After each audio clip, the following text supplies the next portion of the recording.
Want to learn how to do this?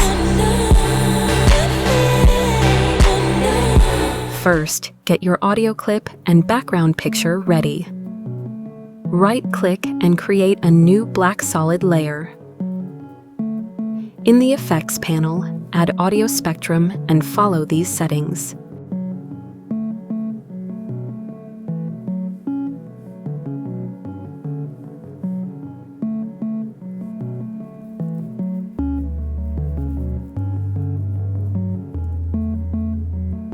From here, you can change the color,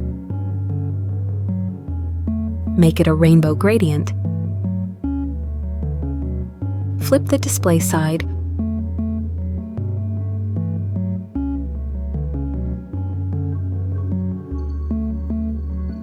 or adjust the maximum height.